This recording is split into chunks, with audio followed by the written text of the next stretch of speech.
శ్రీ ఓం నమః శివాయ సిద్ధం నమః. అందరికీ ముందుగా వసంత పంచమి శుభాకాంక్షలు.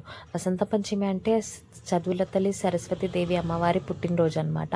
ఆ అమ్మవారి కృప, ఆ సరస్వతి అమ్మవారి కృప ప్రతి ఒక్కరి పిల్లలపైన ఉండాలి. అందరూ మంచి చదువుకోవాలని చెప్పి కోరుకుంటున్నా. సో ఈరోజు మేము షన్వితకి అక్షరాభ్యాసం చేపిద్దామని చెప్పి వరగల్ టెంపుల్కి వెళ్ళినాం.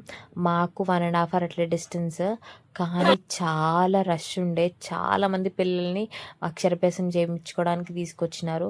ఈరోజు అక్షరాభ్యాసం చేస్తే చాలా మంచిదని చెప్పి లిటరల్లీ ఒక 2 కిలోమీటర్స్ వరకు చాలా పార్కింగ్ అయిపోయిందనమాట. అక్కడ నుంచి నడుచుకుంటూ లోపలికి వచ్చేసినాం. ఎంతమంది ఉన్నారంటే అసలు అవుతుందా అని అనుకున్నాం అనమాట. అంతమంది ఉండే. చాలామంది వాళ్ళ పిల్లల్ని తీసుకొచ్చినారు, 3 ఇయర్స్ 5 ఇయర్స్ పిల్లల వరకు.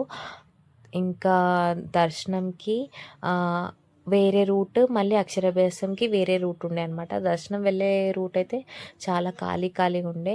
ఇంకా అక్షరాభ్యాసం అయితే టెంపుల్ బయటి వరకు చాలా లైన్ ఉండే అనమాట. అసలు మార్నింగ్ 7 అట్లా వెళ్ళిన వాళ్ళకే 11 అట్లా అయిపోయేసరికి. ఇంకా అక్కడ నాకు నచ్చింది ఏంటంటే ప్రతి ఒక్కరు అక్కడ టెంపుల్లో వర్క్ చేసే వాళ్ళు చాలా మంచి గైడ్ చేస్తున్నారు అందరినీ. ఇక్కడ వెళ్ళండి, ఇట్లా వెళ్ళండి, ఇట్లా వెళ్ళండి అని చెప్పి. దర్శనం రూట్ అయితే ఖాళీ ఉండే. సో మేము అక్షరాభ్యాసం దగ్గర అయితే చాలామంది ఉన్నారు. ఇంకా పైకి వెళ్ళడానికే మాకు ఒక 1 అవర్ అట్లా పట్టింది. ఇంకా మళ్ళీ అక్కడ వెయిట్ చేయాల్సి వచ్చింది. ఎందుకంటే ఫస్ట్ కొంతమంది అయిపోయినాక మళ్ళీ కొంతమందిని అలౌ చేస్తున్నారనమాట.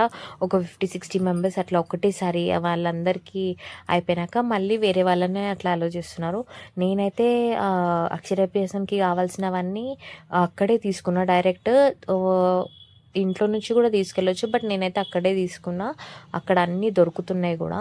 సో మనకు కావాల్సింది బియ్యం, ఎండు కొబ్బరి, ఎండు ఖర్జూర, ఆకు వక్క, పూలు, కుళ్ళ పూలు, పూలదండ, పల్పం ఇవన్నీ కావాలి. సో అవన్నీ అక్కడే దొరుకుతాయి. ఇంట్లో నుంచి తీసుకెళ్ళొచ్చు కుదిరిన వాళ్ళకి. ఇంకా ఏంటంటే అక్కడ నాకు నచ్చింది ఏంటంటే, ఒకవేళ పేరెంట్స్ దగ్గర ఏమైనా లేకపోయినా, ఏమైనా మర్చిపోయినా కానీ వాళ్ళన్నీ చాలా బాగా ప్రొవైడ్ చేస్తున్నారు. ఫ్రూట్స్ కానీ లేకపోతే పువ్వులు, ఇవన్నీ చాలా బాగా అనిపించింది. సో ఫైనల్లీ షన్వితకి అయితే అక్షరాభ్యాసం అయిపోయింది. చాలా బాగా అనిపించింది. ఒక 15 మినిట్స్లో అక్షరాభ్యాసం అయిపోయింది. మాకు పైకి వెళ్ళేసరికి చాలా టైం పట్టింది, అంతేగాని ఫైనల్లీ అక్షరాభ్యాసం అయిపోయింది. ఇంకా బయటికి వచ్చేసినాక పిల్లలు ఊరుకుంటారా, ఏదో ఒకటి కొనిపించమంటారు. సో కొనుక్కొని